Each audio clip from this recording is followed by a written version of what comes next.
Hello mga ka-Amer. So, ngayong hapon ay pag-uusapan natin yung pagkatanggal ni PNP Chief Nicolas Torre III. So, tinanggal na siya or formal nang tinanggal bilang PNP Chief si Nicolas Torre III ng Philippine National Police.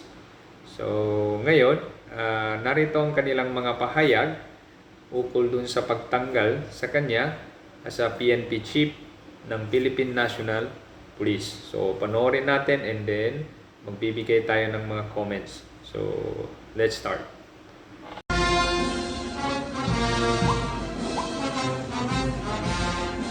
Grabe yun. Parang presidente yung dating ni former PNP Chief na siya sa kanyang Nicolas Torre position as PNP Chief. Talaga presidente.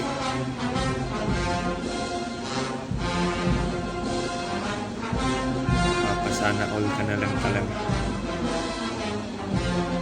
Ayan. Okay, so nandyan na siya. Wow, sana all.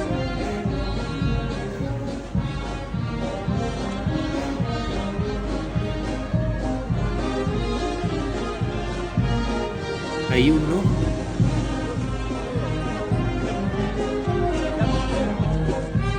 Narito naman yung pahayag ni DLG Secretary John B. Crimolia. So, pakinggan natin. This issue, General Torre has been informed of his relief.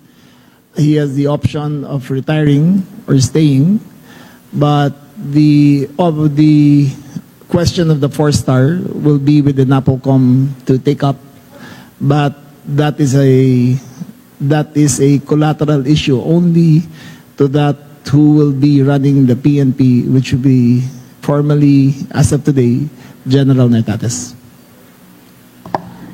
Okay, so narito naman ang pahayag ni former PNP Chief Nicolas Torre bago ang kanyang pagkatanggal bilang PNP Chief. So, pakinggan natin. Nakikita natin ay nakaka-damage more than nakakatulong sa ating organisasyon. And we're going to address now ang mga nakikisaw-saw, ang mga nagbibigay ng opinion. We welcome all of those. No? May mga statements nga lang na right now ay nakikita natin ay nakaka-damage more than nakakatulong sa ating organisasyon. And we're going to address that internally. We're going to resolve all of those through meaningful dialogues, bilateral dialogues, or tripartite dialogues with the people and agencies concerned in the next coming days. Okay, so yun na nga mga ka-Amer. So, sabi niya meron daw nag-isaw-saw. Kaya siya natanggal sa pwesto as PNP Chief ng Philippine National Police. So, ganun talaga ang buhay. Weather lang. So, nothing is permanent in this world. So, ang pumalit sa kanya bilang PNP Chief ay si Jose Melencio Nartates Jr. So, siya ngayon ang OIC in charge ng Philippine National Police. So, yun lang. Maraming salamat.